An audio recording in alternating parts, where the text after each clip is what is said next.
In this discussion video, we're going to do some practice infinite limit problems that will be quick. So I want to recall our strategy for doing infinite limits.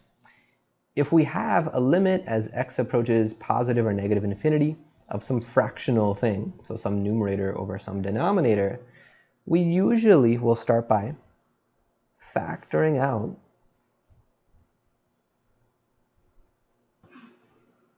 the highest power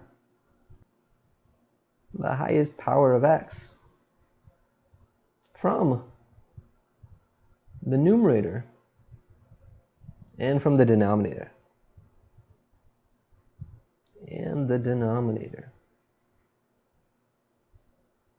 So as we'll see with some more examples, this won't always work because sometimes we won't have a function that involves just powers of x. Sometimes even factoring out the highest power, it just won't work. We'll see an example of that. Okay, but this technique, this works well if the top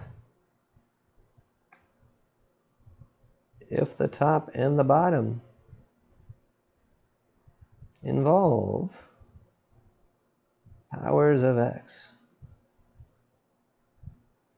All right, so let's look at some practice problems. These are problems number 7, part A, B, and C from worksheet 4.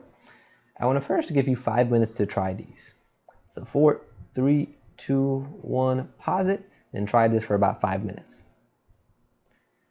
All right, so hopefully you did that. Hopefully you tried these for about 5 minutes. Let's talk about them. So for A, we have the limit as x approaches infinity. And I want to start this off by expanding the top. That'll give me x squared minus x minus 6. And then over that x minus 2. And now let's factor out the highest powers of x on the top and on the bottom. So we have the limit as x approaches infinity. On the top, the highest power of x is that x squared. If I factor that out from the first term, I'm left with a 1. From the next term, I'll be left with minus 1 over x. And from the last term with a minus 6 over x squared. On the denominator, we can factor an x out and be left with 1 minus 2 over x. If you're a little bit unclear how I got this middle term, when I factor out an x squared from the x, what's going to be left over is the thing that used to be there, the x, and then over what I just factored out, over the x squared. And that simplifies to 1 over x. All right, so now I can cancel a little bit. I can cancel an x from the bottom and from this top and be left with an x here because that's been factored out. All right, and now let's plug in. So I'll get infinity first, and then times 1 minus 1 over infinity, which is getting close to 0, minus 6 over infinity, which is also getting close to 0, and then all over 1 minus 2 over infinity, it's also going to 0. So overall, I just have infinity, positive infinity, and that's my answer. All right, let's look at part B. In B, we have another infinite limit.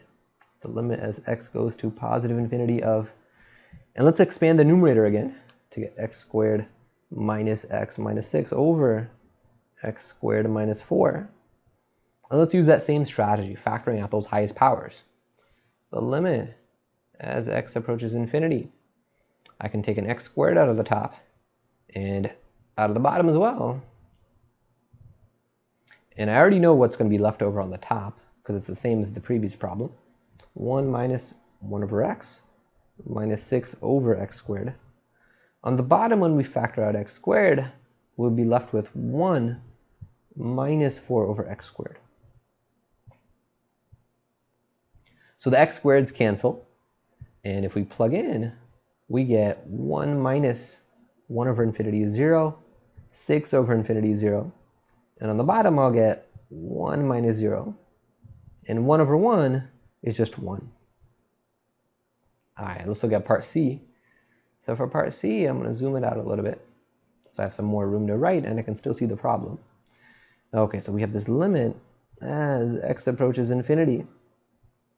So before I get into this one, I want to point out that there's a shortcut for doing infinite limits like this. And we'll talk about that in our lecture videos. We're just not there yet. So I really want to do it using this technique. Okay, so we want to avoid using any shortcuts.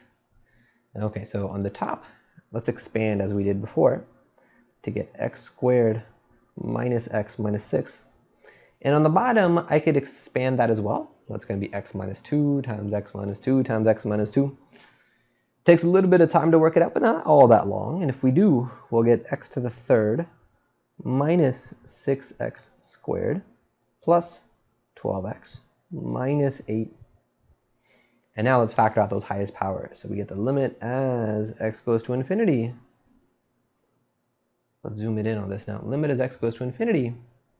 Taking x squared out of the top, I'm left with 1 minus 1 over x minus 6 over x squared. On the bottom, we could factor out an x cubed. And if we do that, we'll be left with 1 minus 6x squared over x cubed. I'm really going to show all my work here.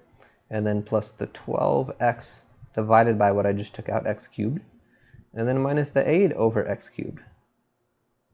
Okay, but these middle terms can simplify. So these middle terms will become minus 6 over x, and then plus 12 over x squared. I can also cancel a little bit. I can cancel an x squared from the top and the bottom and be left with an x on the bottom. And this will, oh, okay, and now I can plug in. If I plug in, I get 1 minus 0 on the top. On the bottom, plug in for this x, I'll get that infinity there. And then times 1, there's that 1, minus 0 plus 0 from the 12 over x squared, and then minus a 0 from that last term.